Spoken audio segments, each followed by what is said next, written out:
one topic we're going to move on to in a moment. It seems as though Warner Brothers has finally given a release date to the pilot episode of The Chilling Adventures of Sabrina. So that's what they're going to call it. Yeah. Let me just, I'll read like the first couple of paragraphs. Sure. If you've been eagerly anticipating the debut of Chilling Adventures of Sabrina, it looks like your wait could soon be over. Netflix. Finally! All right. Netflix has announced that its latest live-action series will debut its 10-episode first season on October 26th. The horror-inspired series is expected to follow Sabrina Spellman, in close Kiernan Shipka, as she navigates her way through her life as a young witch. The announcement came as Netflix Television Critics Association panel on Sunday. In addition to Shipka, the casting of Chilling Adventures of Sabrina includes Ross Lynch, Lucy Davis, Miranda Otto, Jazz Sinclair, Tati Gabrielle, Chance Perdomo, Michelle Gomez, Richard Coyle, and Bronston Pinchot, or Pinchot, I don't know how your name is pronounced. Chilling Adventures of Sabrina was first announced to be in development later last year, with fans eager to see how the adaptation would come together, and even before the series' early promotional material came out, expectations were already high. So, I think it's kind of fitting that they'll bring it out around Halloween time, because it's kind of apropos considering you're dealing with the theme of witchcraft and horror, so that kind of goes hand in hand. The major thing I think that they need to do, and I think it's what they're more than likely to do, they're going to keep it separate from the Melissa Joan Hart interpretation from 20 years ago, because that is a very beloved family sitcom, and it's lighthearted and it's campy, which is what it needed to be for the daytime slot that it needed. But considering this is going more from the source material and obviously trying to be as authentic as they can with it, this is not going to be your mother's Sabrina. This is going to be something else. I'm looking for it mainly to be authentic and as natural from a writing and acting perspective. Because one of the things that fans pick up on now, if it's contrived, they'll drop you quicker than most TV pilots now, and it'll be dead in the water without so much time to react. So I'm cautiously optimistic, because I think there are some things, if you're purposely going to go in that direction, then you need to be careful how you handle it.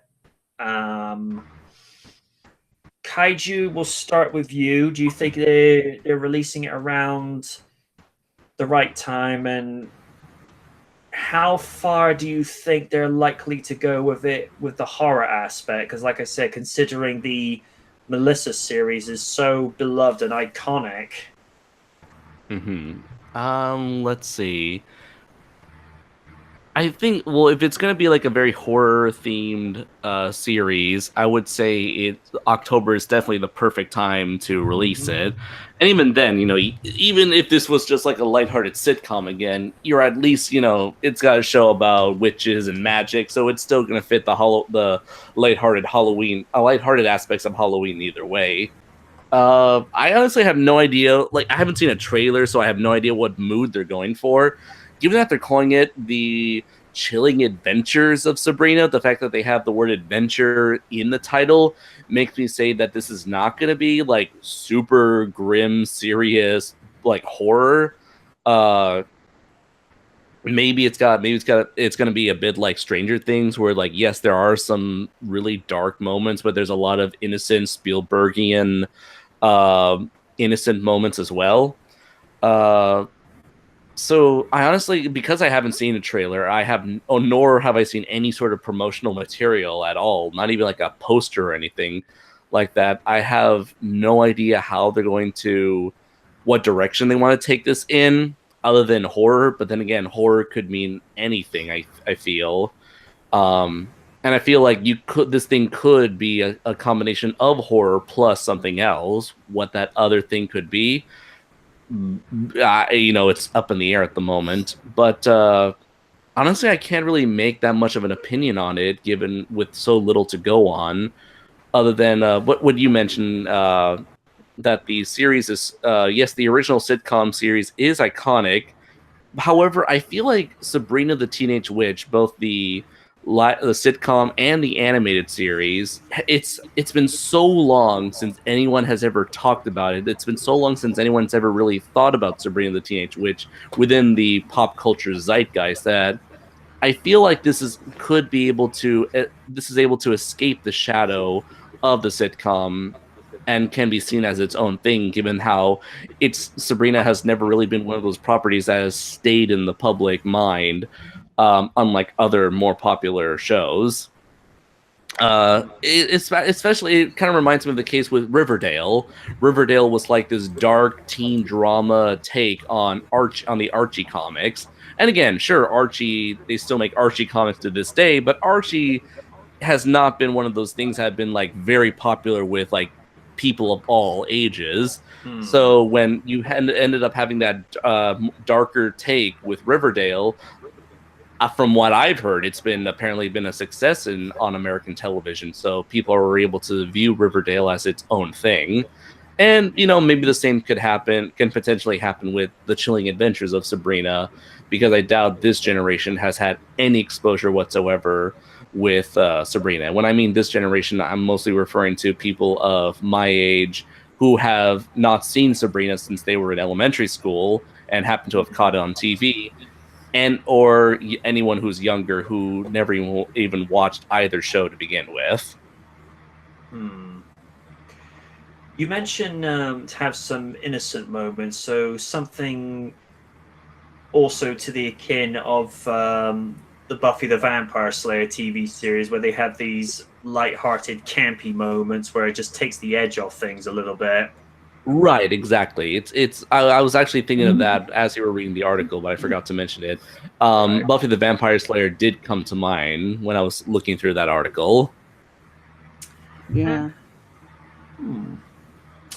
What are you going to be looking from this? Do you think it's going to have that kind of tone similar to that of Buffy, or would you actually like them to go in a much dark and chilling direction? I'd probably want the campy, but kind of dark at the same time, just because we've had so much grim, dark, edgy shit bombarded on us for the past near decade that it'd be nice to kind of have that Sam Raimi or Whedon-esque camp to kind of make things a little light-hearted between the dark moments, kind of how you have those interactions with Nick and Monroe in the television show Grimm, where that's kind of dark but has its kind of lighthearted, campy, goofy moments, especially with Nick interacting with Monroe. But then again, one of the writers behind Angel works on that show, so it explains everything. Oh. It's still good shit. I just wish there were some characters that weren't killed off, because, again, I grow to like a character, they kill it off, the salt rises. For me, Angel as a TV series could have done with, I think, at least one more season rather than just being continued as a comic book. I know there's a little bit of freedom doing stuff in a comic book that you can't really do in a live action series due to either physical or financial limitations, but it would have been nice just to see where Angel, Gunn, Freddy now taken over by the entity, and Wes could have gone with. And of course, I think Spike, yeah, because by the end of that season, Spike had fully regained control of his body, was no longer just a spirit wandering around in and out and potentially going to the bad place. He'd finally gotten his body back, and it has to be said, Spike is a good foil for Angel and vice versa, because the two would just, trade sort of friendly insults with each other. I just remember this one line where I think Spike says something to the effect of, "Oh, can I get a limit, right?" He goes, "You'll expect," and he just goes something like, "Oh, you're going to take, economy like everyone else." Goes, "Oh, you cheap sod." So, that's just Spike being Spike. I mean, that was just something that James Masters was good at, is still very good at doing. He's just portraying these bad boy characters, but Spike was just so likable. And has to be said, for an American actor, he puts on an English accent convincingly well. Oh yeah. I'd agree. My favorite moment was. And what's funny is actually that wasn't the accent he was going to go with first. He was actually going to go with a different accent. Yeah, but they decided, like, in post production, it's like, no, let's go this way. You were going to say something, Wynn? Yeah, I was going to say my favorite moment between those two was when Angel was investigating its show and got turned into a Muppet. And Spike walked in on him right in his office. "Spike, get out. You're a puppet. You're a wee little puppet." And then he gets the crap beaten out of him by Angel. Oh, that was hilarious. It's like, ow! It's like, "Spike, my dude, you just got your ass kicked by a fucking puppet." Same episode. It's where he's going off to, I forget the name of the lady that was his The werewolf girlfriend? Yes. Nina. Her name was Nina. Because Angel had a thing for her, and what I remember of her from season 5, she was nice on the eyes, but he was worried about turning into Angelus, and we didn't want to see that again. It's like, no, we've done this enough times. It's like, it's not cute anymore, and he was worried that he would experience true happiness. And even Wes says, "Look, even you are entitled to adequate love." Imagine turning it around to Nina saying, "Oh, you were adequate." It'd be like, "Well, fuck you, buddy."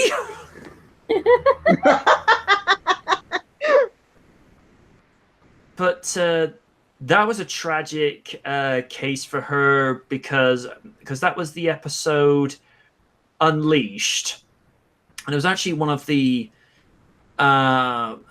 better episodes of season 5, where she had been bitten by a very unique werewolf, where this society had gotten this. I think it was either one person particularly bitten, or they got this one particular one bred so they could eat this werewolf live, which I thought, okay, you're a bunch of humans eating werewolf meat live. I'm pretty sure that's going to fuck your system up in some shape or form. Oh my god.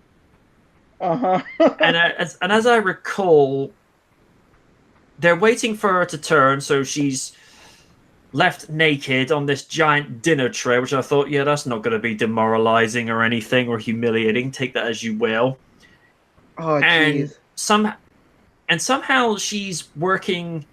She manages to work with them, and even Gunn's like, "We're caught in a very interesting situation, boss." And they go and say, "But we've got no werewolf meat to eat." And of course, just before she goes completely trank, she bites one of the helping hands, and Angel just simply says, "And by the end of the month, you'll have one." And of course, he's just saying to his boss, "Hey, you wouldn't do this to me, would you?" It's like, "Yeah, we're hungry. Get strapped down to the table now, damn it." And it was within, like I say, the puppet episode. He's going in to see her just before she's turning. She goes and turns, and then he's like crawling out of the cell with all his puppet fluffy entrails falling out. I think Wes was there, and he just simply says, "Quote: Is there a Geppetto in the house?"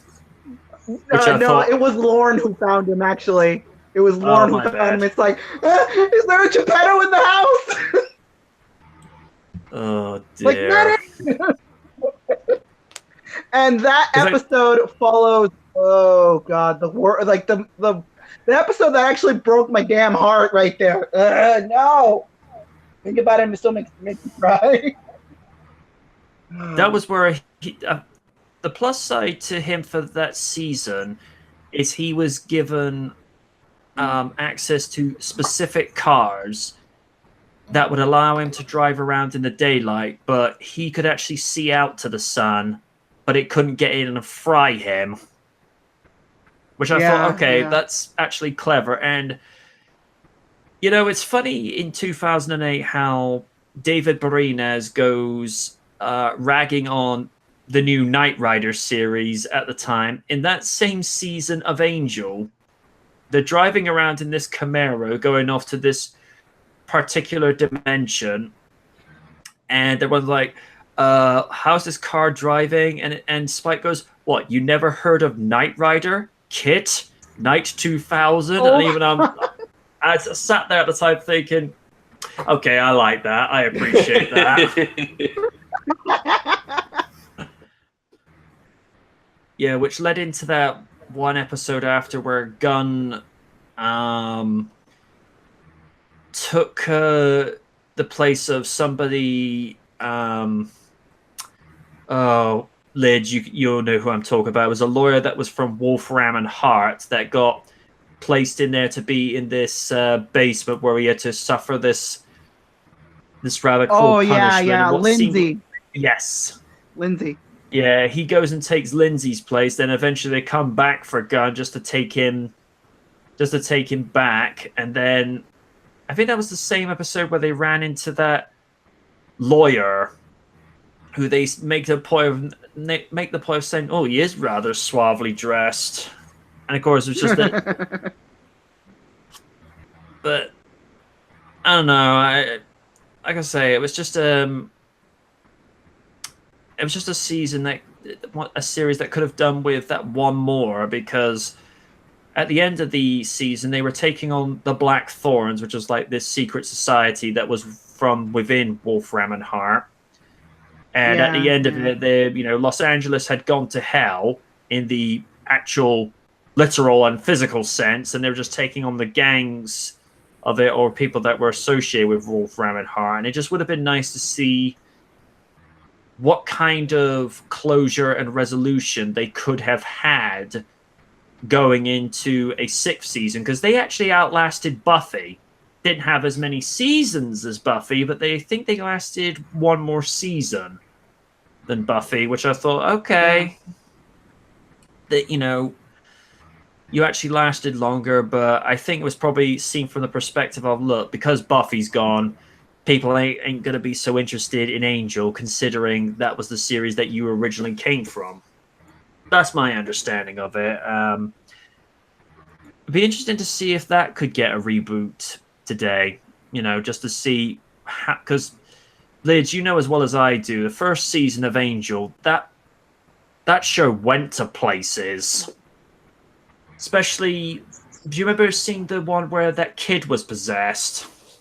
Oh God, yeah, and the twist in the episode where it's like, I don't want to give it away, but it's like, oh boy, yeah. Oh, geez. That episode was messed up. Yeah. And of all the irony, just like the go on. It's really just that twist. It was really good. I enjoyed that. Oh, but the thing that I thought was the ultimate irony is Angel was performing the exorcism, and keep in mind, this is a guy who, despite having a human soul and having his humanity, his body still has an aversion to holy silver crosses, and he's and a Ooh. vampire's performing an exorcism, and I thought, okay then. I just kind of looked and I thought, okay, that was different. Dan just says, I hate how they made Archie characters so dark and brooding. Raiden just says, more like CW Wi-Fi, Dan. Okay, Raid, so where are you going with that, man? What? I don't know. We've gone on way off topic as usual, but nothing new with this show. Lids, we'll get to you just to close this one off. Sabrina going for an October release date. What direction are you hoping they're going to take with it? Like I say, is it going to be something similar to that of Buffy, or would you actually like to see them go something a little bit darker? Oh, actually, yeah. I wouldn't mind having like a blend of comedy with a little bit of like the horror aspect, because the Chilling Tales of Sabrina actually comes from the title of the Archie comics, where it's like they went like super freaking dark and supernatural. It's like, and I think in one of the comics, Sabrina's aunts were like freaking these like scary ass looking witches, and because Sabrina accidentally raised the dead, they punished her by making her the bride of Cthulhu. I'm like, what the fuck? But yeah, yeah.